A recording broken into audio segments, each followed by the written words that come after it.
ಧರ್ಮಸ್ಥಳದಲ್ಲಿ ಶವಗಳ ಹೂತಿಟ್ಟ ಪ್ರಕರಣಕ್ಕೆ major twist ಸಿಕ್ಕಿದೆ. ಧರ್ಮಸ್ಥಳ ಬುರುಡೆ ರಹಸ್ಯ ರೋಚಕ ಘಟ್ಟ ತಲುಪಿದೆ. ಎಸ್ಐಟಿ ಅಧಿಕಾರಿಗಳ ಮುಂದೆ ಮತ್ತೊಂದು ಸಾಕ್ಷ್ಯ ಈಗ ಲಭ್ಯವಾಗಿದೆ. ಮತ್ತೊಂದು ಕಡೆ ದೂರುದಾರನ ಪರವಾಗಿ 6 ಮಂದಿ ಸ್ಥಳೀಯರು ಈಗ ಸಾಕ್ಷಿ ಹೇಳೋದಕ್ಕೆ ಮುಂದೆ ಬಂದಿದ್ದಾರೆ ಅಂತ ಹೇಳಲಾಗ್ತಾ ಇದೆ. ಅನಾಮಿಕ ತೋರಿದ ಕೊನೆಯ ಸ್ಪಾಟ್ನಲ್ಲಿ ಉತ್ಖನನ ಕಾರ್ಯ ಬಾಕಿ ಇದೆ. ಆದರೆ ಪಾಯಿಂಟ್ ನಂಬರ್ 13ರ ಬದಲು 11A ಪಾಯಿಂಟ್ಗೆ ಎಸ್ಐಟಿ ಎಂಟ್ರಿ ಕೊಟ್ಟು ಶೋಧ ಕಾರ್ಯವನ್ನು ನಡೆಸಿದ್ರು. ಇನ್ನು ಸದ್ಯ ಯಾವುದೇ ಕಳೆಬರ ಪತ್ತೆಯಾಗದ ಹಿನ್ನೆಲೆ ಎಸ್ಐಟಿ ತಂಡ ಈಗ ವಾಪಸ್ ತೆರಳಿದೆ. ಅನಾಮಿಕ ತೋರಿದ 13ನೇ ಜಾಗದಲ್ಲಿ ಅಂದರೆ 13ನೇ ಸ್ಪಾಟಲ್ಲಿ ವಿದ್ಯುತ್ ಕಂಬ ಇದೆ. ಹಾಗಾಗಿ ಎಸ್ಐಟಿ ಅಲ್ಲಿನ ಶೋಧಕ್ಕೆ ಈಗ ಬ್ರೇಕ್ ಹಾಕಿದೆ. ಅಧಿಕಾರಿಗಳ ಜೊತೆ ಚರ್ಚೆ ನಡೆಸಿದ ಬಳಿಕ ಶೋಧ ನಡೆಸುವ ಸಾಧ್ಯತೆ ಇದೆ.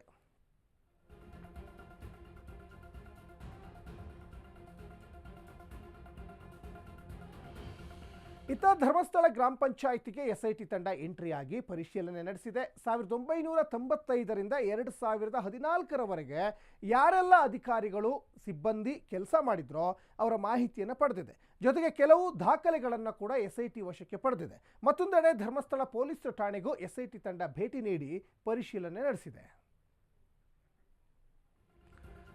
ಆಲ್ರೆಡಿ ಈಗ ಸ್ಪಾಟ್ ನಂಬರ್ 13ರ ಮೇಲೆ ಸಾಕಷ್ಟು ಕುತೂಹಲ ಕೆರಳಿಸ್ತಾ ಇದೆ ಎಸ್ಐಟಿ ಅಧಿಕಾರಿಗಳಿಗೆ. ಯಾಕಂದರೆ ಸಾಕ್ಷಿದಾರ ಈಗ ಆಲ್ರೆಡಿ 7ರಿಂದ 8 ಶವಗಳನ್ನು ಸ್ಪಾಟ್ ನಂಬರ್ 13ರಲ್ಲಿ ನಾನು ಹೂತಿಟ್ಟಿದ್ದೀನಿ ಅಂತ ಆಲ್ರೆಡಿ ಎಸ್ಐಟಿ ಮುಂದೆ ಹೇಳಿಕೆಯನ್ನು ಕೊಟ್ಟಿದ್ದಾನೆ.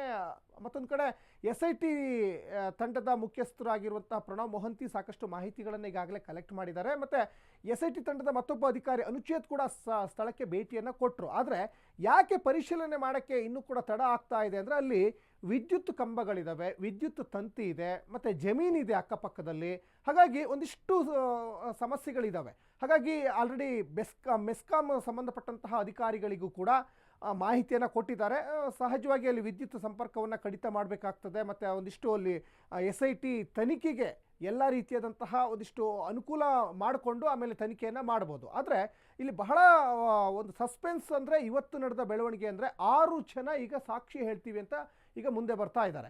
ಹಾಗಾಗಿ ಈ ಬೆಳವಣಿಗೆ ನಡುವೆ ಈಗ ಎಸ್ಐಟಿ ಕಾರ್ಯಾಚರಣೆ ಮಾಡಬೇಕು. ಧರ್ಮಸ್ಥಳದಲ್ಲಿ 3 ಯೂಟ್ಯೂಬರ್ಗಳ ಮೇಲೆ ಹಲ್ಲೆ ಆಗಿದೆ. ನೇತ್ರಾವತಿಯ ಪಾಂಗಳ ಪ್ರದೇಶದಲ್ಲೇ ಈಗ ಗುಂಪೊಂದು ಹಲ್ಲೆ ನಡೆಸಿದೆ ಅಂತ ಗೊತ್ತಾಗ್ತಾ ಇದೆ. ದಕ್ಷಿಣ ಕನ್ನಡ ಜಿಲ್ಲೆ ಬೆಳ್ತಂಗಡಿ ತಾಲೂಕಿನ ಧರ್ಮಸ್ಥಳ ಗ್ರಾಮದಲ್ಲೇ ಯೂಟ್ಯೂಬರ್ ಮೇಲೆ ಹಲ್ಲೆ ಆಗಿದೆ. ಪ್ರತಿಷ್ಠಿತ ಕುಟುಂಬದ ವಿರುದ್ಧ ಸುಳ್ಳು ಆರೋಪ ಅಂತ ಹಲ್ಲೆ ಮಾಡಿದ್ದಾರೆ. ಪಾಂಗಳ ಕ್ರಾಸ್ ಬಳಿ ಯೂಟ್ಯೂಬರ್ಗಳ ಮೇಲೆ ಈಗ ಜನರೇ ಈಗ ಹಲ್ಲೆ ಮಾಡಿದ್ದಾರೆ. ಇದು ಧರ್ಮಸ್ಥಳದಲ್ಲಿ 3 ಯೂಟ್ಯೂಬರ್ಗಳ ಮೇಲೆ ಆಗಿರುವಂತಹ ಹಲ್ಲೆ. ಇದು ನೇತ್ರಾವತಿಯ ಪಾಂಗಳ ಪ್ರದೇಶದಲ್ಲಿ ಗುಂಪೊಂದು ಈಗ ಯೂಟ್ಯೂಬರ್ ಮೇಲೆ ಹಲ್ಲೆ ನಡೆಸಿದೆ. ಪ್ರತಿಷ್ಠಿತ ಕುಟುಂಬದ ಮೇಲೆ ನೀವು ಇಲ್ಲ ಸಲ್ಲದ ಆರೋಪವನ್ನು ಮಾಡ್ತಾ ಇದ್ದೀರಾ ಅಂತ ಯೂಟ್ಯೂಬರ್ ಮೇಲೆ ಕೆಲವೊಂದಿಷ್ಟು ಜನ ಈಗ ಹಲ್ಲೆ ಮಾಡಿದ್ದಾರೆ ಅನ್ನೋದು ಕೂಡ ಗೊತ್ತಾಗ್ತಾ ಇದೆ. ಪಾಂಗಳ ಕ್ರಾಸ್ ಬಳಿ ಯೂಟ್ಯೂಬರ್ ಮೇಲೆ ಈಗ ಹಲ್ಲೆ ನಡೆದಿದೆ. ಸಾಕಷ್ಟು ಯೂಟ್ಯೂಬ್ಗಳಲ್ಲಿ ಅನೇಕ ಧರ್ಮಸ್ಥಳಕ್ಕೆ ಸಂಬಂಧಪಟ್ಟಂಥ ವಿಚಾರಗಳು ಈಗಾಗಲೇ ವೈರಲ್ ಆಗ್ತಾ ಇದ್ದಾವೆ. ಕೆಲವೊಂದು ಪರವಾಗಿ, ಕೆಲವೊಂದಿಷ್ಟು ವಿರೋಧವಾಗಿ ಒಂದಿಷ್ಟು ಯೂಟ್ಯೂಬರ್ಗಳು ವಿಡಿಯೋಗಳನ್ನು ಮಾಡ್ತಾ ಇದ್ದಾರೆ. ಆ ವಿಡಿಯೋಗಳು ವೈರಲ್ ಆಗ್ತಾ ಇದ್ದಾವೆ. ಯಾಕಂದರೆ ಇದು ಸಾರ್ವಜನಿಕ ವಲಯದಲ್ಲಿ ತಮಗೆ ತೋಚಿದ ರೀತಿಯಲ್ಲೇ ಅವರದೇ ಆದಂಥ ಆ್ಯಂಗಲ್ನಲ್ಲಿ ಮಾತಾಡ್ತಾ ಇದ್ದಾರೆ. ಹಾಗಾಗಿ ಒಂದು ಕಡೆ ಎಸ್ಐಟಿ ತನಿಖೆ ನಡೀತಾ ಇದ್ದ ಸಂದರ್ಭದಲ್ಲಿ ಯಾರು ಕೂಡ ಮಾತಾಡಬಾರ್ದು ಇದ್ರ ಬಗ್ಗೆ ಅಂತ ಸರ್ಕಾರವೂ ಕೂಡ ಈಗ ಸೂಚನೆಯನ್ನು ಕೊಟ್ಟಿದೆ. ಈ ಬೆಳವಣಿಗೆಗಳ ನಡುವೆನೇ ಈಗ ಯೂಟ್ಯೂಬರ್ಗಳ ಮೇಲೆ ಕೆಲವೊಂದಿಷ್ಟು ಜನ ಹಲ್ಲೆ ಮಾಡಿದ್ದಾರೆ ಅನ್ನೋದು ಕೂಡ ಇಲ್ಲಿ ಗೊತ್ತಾಗ್ತಾ ಇದೆ. ಧರ್ಮಸ್ಥಳದಲ್ಲಿ 3 ಯೂಟ್ಯೂಬರ್ಗಳ ಮೇಲೆ ಆಗಿರುವಂತಹ ಹಲ್ಲೆ ನೇತ್ರಾವತಿಯ ಪಾಂಗಳ ಪ್ರದೇಶದಲ್ಲೇ ಒಂದು ಕಡೆ ಗುಂಪೊಂದು ಹಲ್ಲೆ ನಡೆಸಿದೆ ಅನ್ನೋದು ಕೂಡ ಗೊತ್ತಾಗ್ತಾ ಇದೆ. ಧರ್ಮಸ್ಥಳ ಒಂದು ಯಾತ್ರಾ ಸ್ಥಳ, ಪುಣ್ಯ ಸ್ಥಳ. ಸಾಕಷ್ಟು ಜನ ವರ್ಷಕ್ಕೊಮ್ಮೆ ಆದರೂ ಕೂಡ ಧರ್ಮಸ್ಥಳಕ್ಕೆ ಭೇಟಿಯನ್ನು ಕೊಡ್ತಾ ಇದ್ದಾರೆ. ಆದರೆ ಇತ್ತೀಚಿನ ದಿನಗಳಲ್ಲಿ ಧರ್ಮಸ್ಥಳದ ಒಂದು ಪಾವಿತ್ರ್ಯತೆಯನ್ನು ಹಾಳು ಮಾಡ್ತಾ ಇದ್ದೀರಾ ನೀವು ಅಂತ ಕೆಲವೊಂದಿಷ್ಟು ಜನ ಈಗ ಯೂಟ್ಯೂಬರ್ಗಳ ಮೇಲೆ ಹಲ್ಲೆ ಮಾಡಿದ್ದಾರೆ. ಯಾಕಂದರೆ ಈ ಯೂಟ್ಯೂಬ್ಗಳಿಂದನೇ ಒಂದಿಷ್ಟು ಈಗ ಎಲ್ಲ ವೈರಲ್ ಆಗ್ತಾ ಹೋಯಿತು. ಕೆಲವೊಂದು ಯೂಟ್ಯೂಬರ್ಗಳು ಪರವಾಗಿ, ಕೆಲವೊಂದಿಷ್ಟು ಯೂಟ್ಯೂಬರ್ಗಳು ವಿರುದ್ಧವಾಗಿ ಅವರದೇ ಆದಂತಹ ಸ್ಟೈಲಲ್ಲಿ, ಅವರದೇ ಆದಂತಹ ಆ್ಯಂಗಲ್ನಲ್ಲಿ ವಿಡಿಯೋಗಳನ್ನು ಮಾಡಿ ಈಗ ಹರಿಬಿಡ್ತಾ ಇದ್ದಾರೆ. ಅದು ಸಾಕಷ್ಟು ವೈರಲ್ ಕೂಡ ಆಗ್ತಾ ಇದೆ. ಮತ್ತೊಂದಿಷ್ಟು ಅದನ್ನು ನೋಡಿಬಿಟ್ಟು ಕೆಲವರು ಏನಂದರೆ ನಮಗೆ ಲೈಕ್ ಬರಬೇಕು, ಕಮೆಂಟ್ ಬರಬೇಕು, ವಿಡಿಯೋ ಶೇರ್ ಆಗಬೇಕು, ಆ ದೃಷ್ಟಿಕೋನದಲ್ಲಿ ಮಾಡಬಾರ್ದು.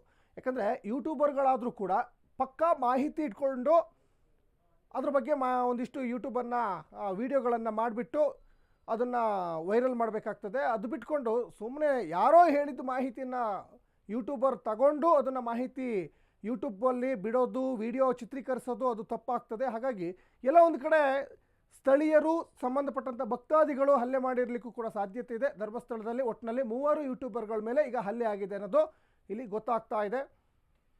ಒಂದು ಕಡೆ ಧರ್ಮಸ್ಥಳದಲ್ಲಿ SIT ಅಧಿಕಾರಿಗಳು ಬಿರುಸಿನ ಕಾರ್ಯಾಚರಣೆಯನ್ನು ಮಾಡ್ತಾ ಇದ್ದಾರೆ.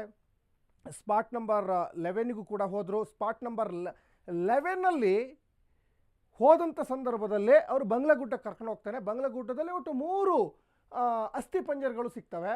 ಅದಕ್ಕೆ 11 A ಅಂತ ಒಂದು ಹೆಸರನ್ನು ಕೊಟ್ಟಿದ್ದಾರೆ, ಅಥವಾ ಸ್ಪಾಟ್ ನಂಬರ್ 14 SIT ಅಧಿಕಾರಿಗಳು ಕೊಟ್ಟಂತಹ ಒಂದು ಹೆಸರು. ಈಗ ಕೊನೆಯ ಘಟ್ಟಕ್ಕೆ ಒಂದು ಕಾರ್ಯಾಚರಣೆ ಬಂದು ನಿಂತಿದೆ, ಕ್ಲೈಮ್ಯಾಕ್ಸ್ ಹಂತಕ್ಕೆ ಬಂದು ನಿಂತಿದೆ. ಅಂದರೆ ಸ್ಪಾಟ್ ನಂಬರ್ 13, ಈ ಸ್ಪಾಟ್ ನಂಬರ್ 13ರಲ್ಲಿ ಅನೇಕ ಶವಗಳಿದೆ ಅಂತ ಅನಾಮಿಕ ಆಲ್ರೆಡಿ ಹೇಳಿಕೆಯನ್ನು ಕೊಟ್ಟಿದ್ದಾನೆ.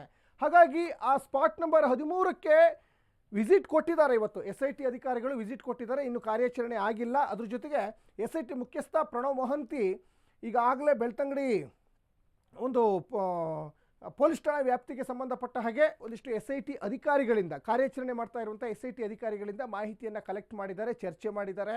ಅದಾದಮೇಲೆ ಮುಂದಿನ ಕ್ರಮ ಹೇಗೆ ತೆಗೆದುಕೊಳ್ಬೇಕು, ಮತ್ತು ಸ್ಪಾಟ್ ನಂಬರ್ 6ಅಲ್ಲಿ ಸಿಕ್ಕಿರುವಂತಹ ತಲೆಬುರುಡೆ, ಮೂಳೆ ಸಂಬಂಧಪಟ್ಟಂಥ ಅಸ್ಥಿಪಂಜರಗಳು, ಈಗ ಸ್ಪಾಟ್ ನಂಬರ್ 11Aಯಲ್ಲಿ ಏನು ಸಿಕ್ತಲ್ಲ 3 ಅಸ್ಥಿಪಂಜರಗಳು, ಇವೆಲ್ಲವೂ ಕೂಡ FSL ವರದಿಗೆ ಹೋಗಿದೆ. ಆ FSL ವರದಿ ಇನ್ನೂ ಕೂಡ ಬಂದಿಲ್ಲ. ಅದು ಬರೋದಕ್ಕಿಂತ ಮುಂಚೆ SIT ಕಾರ್ಯಾಚರಣೆ ಕೂಡ ಈಗ ಮಾಡ್ತಾ ಇದ್ದಾರೆ.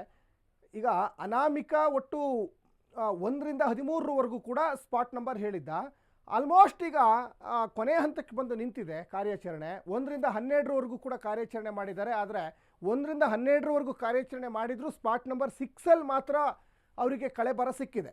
ಸ್ಪಾಟ್ ನಂಬರ್ 1ನಲ್ಲಿ ಒಂದಿಷ್ಟು ID ಕಾರ್ಡು, ಡೆಬಿಟ್ ಕಾರ್ಡು, ಆಮೇಲೆ ಪಾನ್ ಕಾರ್ಡ್ ಎಲ್ಲ ಸಿಕ್ಕಿದೆ. ಆಮೇಲೆ ಈಗ ಸ್ಪಾಟ್ ನಂಬರ್ 11 ಹೇಳಿದ್ರು ಕೂಡ ಆ ಸ್ಪಾಟಿಗೆ ಹೋದ ತಕ್ಷಣ ಆ ಅನಾಮಿಕ ಏನು ಮಾಡ್ದ, ಗುಡ್ಡಕ್ಕೆ ಕರ್ಕೊಂಡು ಹೋದ, ಬಂಗ್ಲಗುಡ್ಡ. ಅಲ್ಲೇ ಅವತ್ತು 3 ಅಸ್ಥಿಪಂಜರಗಳು ಸಿಗ್ತವೆ. ಮತ್ತಷ್ಟು ರೋಚಕತೆ, ತಿರುವುಗಳು ಈ ಪ್ರಕರಣಕ್ಕೆ ಅಲ್ಲಿಂದನೇ ಪಡ್ಕೊಳ್ತಾ ಹೋಗ್ತದೆ.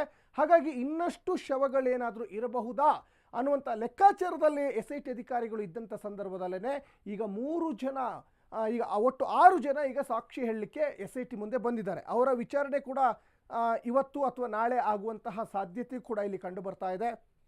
ಈ 6 ಜನ ಸಾಕ್ಷಿ ಹೇಳಲಿಕ್ಕೆ ಏನು ಬಂದಿದ್ದಾರಲ್ಲ, ಧರ್ಮಸ್ಥಳದ ಸ್ಥಳೀಯರವರು. ಯಾಕಂದರೆ 2010ರಲ್ಲಿ ಶಾಲಾ ವಿದ್ಯಾರ್ಥಿನಿಯ ಒಂದು ಶವವನ್ನು ಹೂತಿಡುವಂಥ ಪ್ರಕರಣಕ್ಕೆ ಸಂಬಂಧಪಟ್ಟಕ್ಕೆ ನಾನು ಕಣ್ಣಾರೆ ನೋಡಿದ್ದೀನಿ ಅಂತ ಅಲ್ಲಿ ಜಯಂತ್ ಶೆಟ್ಟಿ ಹೇಳಿಕೆಯನ್ನು ಕೊಡ್ತಾರೆ. ಹಾಗಾಗಿ ಈ 6 ಜನ ಬಂದಿರೋದ್ರಿಂದ ಅನಾಮಿಕನಿಗೆ ಮತ್ತಷ್ಟು ಈಗ ಶಕ್ತಿ ಕೊಡುವ ನಿಟ್ಟಿನಲ್ಲಿ, ಆತನಿಗೆ ಇನ್ನಷ್ಟು ಮನೋಧೈರ್ಯ ತುಂಬುವಂತಹ ನಿಟ್ಟಿನಲ್ಲಿ 6 ಜನ ನಿಂತಂತೆ ಕಾಣಿಸ್ತಾ ಇದೆ.